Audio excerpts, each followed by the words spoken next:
सही का सब कुछ छीन लेना चाहती थी।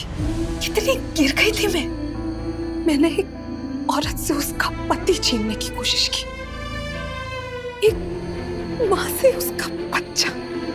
मैंने उस बच्चे की जान खतरे में डाल दी। मेरी आंखों पे विराट के प्यार की ऐसी पट्टी बांध ली थी कि मुझे और कुछ दिखाई नहीं दे रहा था।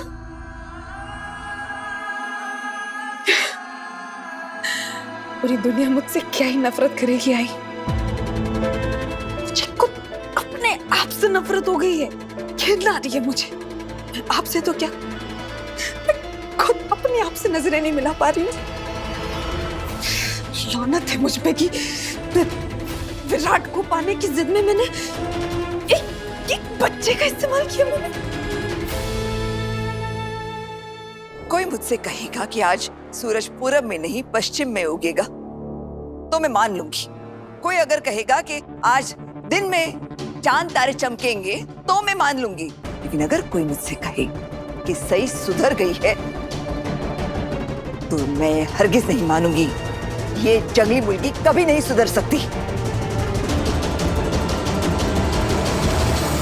अगदी बरोबर है वहिनी, ये लड़की कभी नहीं सुधरेगी। पहले तो छोटी छोटी बात पर अकेली ही घर होम गृह छोड़ देती थी और अब कह रही है कि विनायक को अपने साथ लेकर जाएगी। ऐसे बात कर रही है। बात नहीं कर रही है, धमकी दे रही है, ब्लैकमेल कर रही है हमें। ब्लैकमेल मैं नहीं, ब्लैकमेल आप कर रही है काकू मुझे।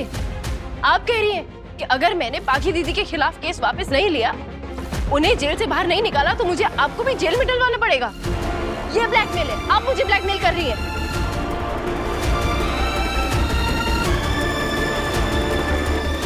सही एक वही थामा जरा। देखो बेटा, मैंने हमेशा तुम्हारा साथ दिया है ना। अभी जब भी पत्रलेखा को पुलिस पकड़ के लेके गई तब भी मैं तुम्हारे साथ ही खड़ी रही। भगवान के लिए इसके आगे तुम ऐसे कभी मत कहना कि तुम विनायक को लेकर इस घर को छोड़कर चली जाओगी। पाया पड़ता नहीं तुझे बाबा। देखो बेटा, तुम विनायक की आई हो, ये बात सच है। लेकिन बेटा, विनायक सिर्फ तुम्हारा और विराट का बच्चा ही तो नहीं है ना, हमारा भी तो बच्चा है ना। पूरे जवान खानदान का बच्चा है ना। हाँ आई, तो मैं इस बात से कहाँ इनकार कर रही हूँ। बल्कि मुझे तो बचपन में परिवार का सुख ही नहीं मिला, इसीलिए मैं चाहती हूँ कि वीनू को ये सारे सुख मिले। आप सब उसको पाले पोसे और उसे वो सारे रिश्ते मिले जो उसकी आई को कभी नहीं मिले। उसको काका, काकी, दादी, दादा हर वो रिश्ता मिले। और आई, अगर आप वीनू की परवरिश करोगी ना तो सबसे ज्यादा खुशी मुझे होगी। मुझसे ज्यादा खुशी किसी और को हो ही नहीं सकती, क्योंकि मैंने आपकी परवरिश देखी है। मैं जानती हूँ अगर आपके संस्कार मेरे बच्चे को मिलेंगे तो वो आगे चल के बहुत अच्छा इंसान बनेगा।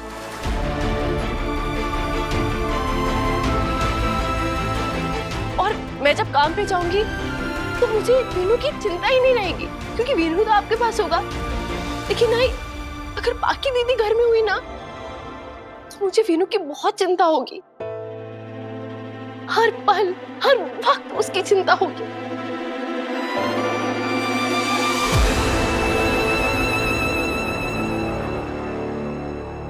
इसीलिए मैं नहीं चाहती कि वो औरत मेरे बच्चे के आसपास भी भटके। और मेरा फैसला अटल है।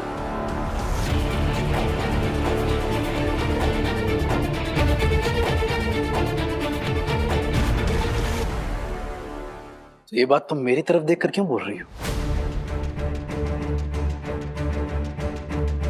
तुम्हें लगता है कि मैं ऐसा होने दूंगा? तुम्हें लगता है पाखी ने जो कुछ भी किया ये सब जानने के बाद मैं उसे विनायक की परवरिश भी करने दूंगा? हरगिज नहीं। सही, तुम ऐसा सोच भी कैसे सकती हो? पाखी ने इस बार जो कुछ भी किया है उसके लिए मैं कभी उसे माफ नहीं करूंगा। इस बार वो जो भी दलील दे, उससे जो भी बोले या जो भी कसम दे, उससे मुझे कोई फर्क नहीं पड़ने वाला। मेरा फैसला नहीं बदलने वाला ऐसे ही। लेकिन इस सब की सजा मैं अपने परिवार को तो नहीं दे सकता। इसीलिए मैं अपने परिवार के लिए ना चाहते हुए भी पाखी को बेल दिलवाने में मदद करूंगा। लेकिन आप पाखी दीदी को नहीं जानते। अपनी बात मनवाने के लिए वो किसी भी हद तक जा सकती है, किसी भी हद तक। और मैं वीनू के साथ कोई जोखिम नहीं लेना चाहती। इसलिए प्लीज मुझ पर भड़कने के बजाय मेरी बात समझने की कोशिश करिए। देखिए विराट, वीनू मेरा एक लौता बेटा है और आप जानते हैं आगे दूसरा बच्चा होने की कोई गुंजाइश भी नहीं है, कोई उम्मीद नहीं है।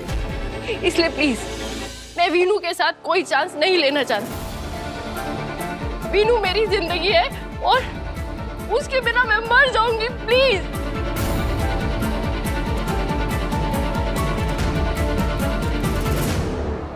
मुझे समझ नहीं आ रहा कि मेरी किस्मत ऐसी क्यों है। ऐसा हमेशा मेरे साथ ही क्यों होता है कि जिसे भी मैं सच्चे दिल से प्यार करती हूँ और वो मुझसे दूर हो जाता है, मुझे छोड़ के चला जाता है। नहीं बेटा, ऐसे नहीं सोचते। मेरे सोचने ना सोचने से कुछ बदलने नहीं वाला आई। तब से बस एक ही बात सोच रही हूँ कि मैंने जिसके लिए पूरी दुनिया से बैर लिया, आज वो ही मुझसे दूर हो चुका है। विराट मुझसे दोस्ती भी नहीं रखेगा आई, लेकिन ठीक ही है, यही डिजर्व करती हूँ। यही मेरी सजा है।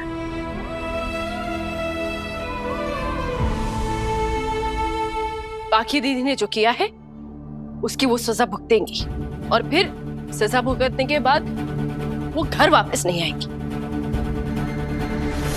उन्हें अपने आई बाबा के घर जाना है वो जा सकती है, उन्हें कहीं भी जाना है वो जाए, लेकिन मैंने फैसला कर लिया है पाखी दीदी विनायक के आसपास नहीं आएंगी। नाव क्या है तुझा? हाँ? नाम क्या है तेरा? भवानी तो नहीं है ना? क्योंकि जहां तक मुझे याद है इस घर के फैसले लेने का हक सिर्फ भवानी नागेश चव्हाण के पास है, मेरे पास, इस घर की मुखिया के पास।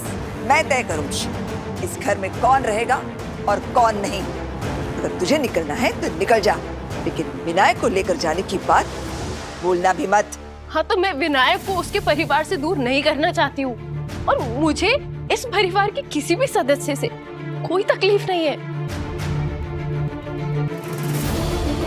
तो फिर क्यों मेरे पोते को हमसे दूर करने की धमकी दे रही है तू? मैं धमकी नहीं दे रही हूँ। आप लोग मेरी बात को समझने की कोशिश क्यों नहीं कर रहे? मैं सिर्फ एक माँ हूँ जो अपने बच्चे की भलाई चाहती है और उसके लिए वो कुछ भी कर जाएगी। अगर मेरे बच्चे को मुझे अकेला पालना पड़ा तो मैं पालूंगी।